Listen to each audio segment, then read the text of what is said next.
Thank you, Mr. Chairman. Madam Secretary, following up on Representative Boback's questioning about seniors, I've got to tell you, and I'm glad that you've had the roundtables, and I'll stick with the theme that I don't blame you or your departments, both of you. But when it comes to this, government sucks. And I don't mean that it's just horrible. What the seniors have to go through in order to raise their own grandchildren, and they are scared of the system. I have had multiple meetings back home, and it's the same thing from so many people.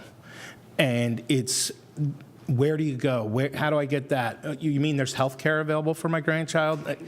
It needs to be put on one page, one place where seniors can go and get that information. If this is one thing that we can do, We're working on it. that needs to be done as fast as possible. Totally Because agree. with this drug epidemic right now, there are so many seniors taking over the responsibility for their grandchildren, and they just can't handle it. And they do need assistance. So on that, I'm going to switch a little.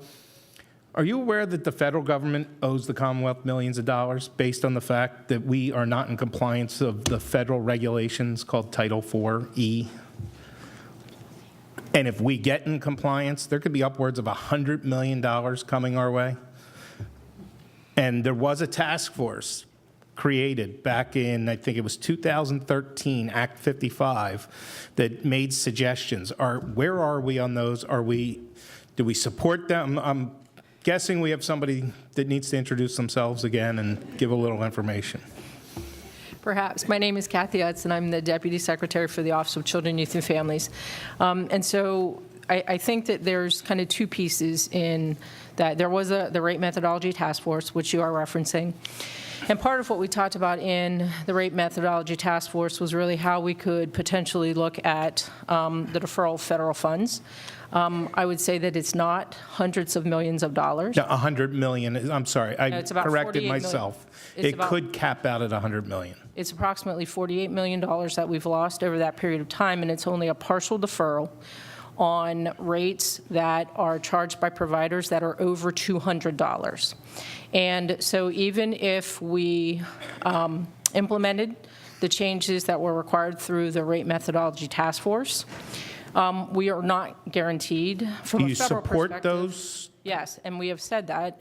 There was, I think, legislation that was introduced in the past that we were involved in, and we were continuing to do a fiscal analysis of that in order to move forward. But I think if you're talking about how we get off deferral, that's not just specific to the Rate Methodology Task Force.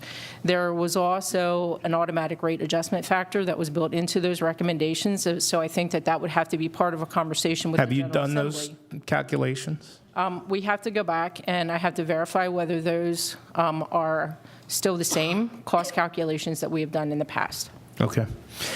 If you could provide that information to our chairman, and then they'll get it out to us? Certainly. Great. And then, Dr. Levine, I'm probably going off gear, but on the opioid crisis, I've mentioned it in many of the hearings to different groups, and I'll mention it to you. I've got a proposal for the Narcan law to add a step and amend that to require folks to see a certified recovery specialist before they can walk away after being administered Narcan. I'm hoping to build as much support for it as possible. If there's a cost associated with it, figure it out, because put aside the fact this epidemic is costing us money, it's costing us lives, and not necessarily. And if we can do one more step to potentially help them get to recovery ultimately, it's something we should do. And I understood the intent of the Narcan law, but I really don't believe it was for folks to be able to walk away and just go overdose over and over and over again. So we'd be very pleased to discuss any proposal with you. I do want to highlight the warm handoff programs that we have developed. Our feeling is that naloxone or Narcan is absolutely essential because it saves a life. And it's impossible to get into treatment and recovery if you're dead. However, it is not sufficient, and we have to get people into treatment, as you were suggesting.